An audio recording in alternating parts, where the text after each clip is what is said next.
தேவ பிள்ளைகளே, உங்கள் ஒவ்வொருவருக்கும் என் ஆண்டவராக இயேசு கிறிஸ்துவின் நாமத்தில் நான் வாழ்த்துக்களை தெரிவித்துக் கொள்கிறேன். என் அன்புக்குரிய தேவ ஜனங்களே, இந்த நாளிலும் நீங்கள் இப்படியாக சோர்ந்து போயிருக்கலாம்.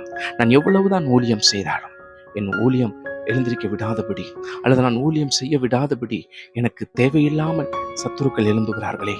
நான் எல்லார் மீதும் பாசம் கொள்ளுகிறேன், நான் எல்லார் மீதும் அன்பு செலுத்துகிறேன், யாவரையும் கருணையோடு பார்க்கிறேன், கரிசனையோடு அவர்களுடைய தேவைகளுக்காக, அவருடைய காரியங்களுக்காக கேட்டறிந்து கொண்டு என்னால் முடிந்த உதவிகளை செய்கிறேன், விண்ணப்பம் செய்கிறேன். ஆனால் எனக்கு விரோதமாய் தேவையில்லாமல் எழும்பி என்னை மிகவும் மோசம் போக்குகிறார்களே, என்னை அவமானப்படுத்துகிறார்களே. என் வேலைஸ்தலத்திலே நான் எவ்வளவு உண்மையாக இருந்தாலும் கடைசியில் எனக்கு அவமானத்தை கொடுக்கிறார்கள் என்று புலம்பிக் கொண்டிருக்கிறீர்களா? என் தேவன் உங்களுக்கு ஒரு வாக்கை கொடுக்கிறார்.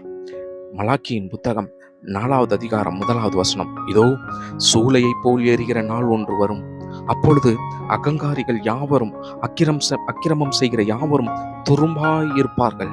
வரப்போகிற அந்த நாள் அவர்களை சுட்டெரிக்கும், அது அவர்களுக்கு வேரையும் கொப்பையும் வைக்காமற் போகும் என்று சேனைகளின் கர்த்தர் சொல்லுகிறார்.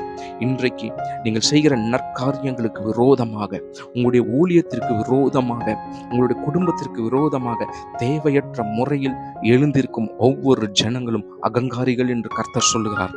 அவர்களுக்குரிய நாள் வைக்கப்பட்டு இருக்கிறது. அந்த நேரத்திலே சுட்டெரிக்கும் அக்கினியானது அவர்களை துரும்பை போல மாற பண்ணும். ஒன்றுமில்லாமல் போவார்கள், அழுக்கடைவார்கள்.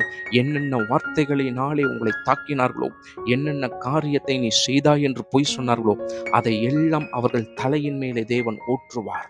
அவர்கள் ஒன்றுமில்லாமல் போவார்கள். திருட்டுத்தனமாய் உங்களிடத்திலிருந்து கொள்ளையடித்த பொருட்கள், களவாடின பொருட்கள் எல்லாவற்றையும் கர்த்தர் வேறெடுத்து போட்டு உங்கள் கரத்திலே கொடுக்க போகிறார். நீங்கள் பயப்படாதீர்கள். கர்த்தருடைய நாள் உங்களுக்கு என்று எழும்பி இருக்கிறது. உங்கள் சத்துருக்கள் அழிவதையும் மடிவதையும் நீங்கள் காண்பீர்கள். God bless you.